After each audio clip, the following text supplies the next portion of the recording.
looking at this headline, I'm like, could it be true or it's just an accusation? Gachagua, Kalonzo read mischief in Iebc delay. So former Deputy President Rigathi Gachagua yesterday launched a scathing attack against President William Ruto's Kenya Kwanza administration, describing it as intolerant to divergent opinions. Now, in a no-holds-barred speech, the ex-DP accused the former boss of trying to silence critics through intimidation and coercion. And at the same time, Mr. Gachagua said that he reads mischief in the continued delay in the reconstitution of the IEBC, that is the Independent Electoral and Boundaries Commission. And he said that there is more than meets the eye. Speaking during a church service in Mwiki Kasarani in Nairobi yesterday, the former Mathira MP told the president to stop targeting his critics after silencing Parliament and the judiciary.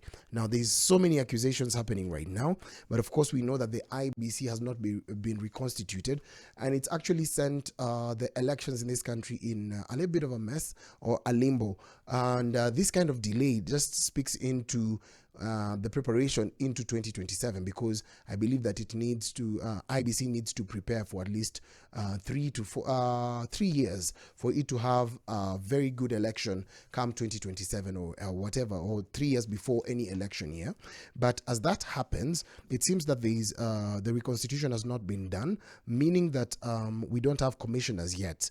And by the time the IBC gets commissioners, then there will be delay in some things. For example, if your area MP passes on today or an MCA passes today, it's going to take a little bit longer than usual because there won't be an election immediately. And with that kind of delay, then it means that you lack representation either in Parliament or in different spaces altogether. So the ex-DP defended the church following a backlash from the government after the clerical launched a stinging attack against the current regime, and he said the church has no obligation to actually speak for Kenyans.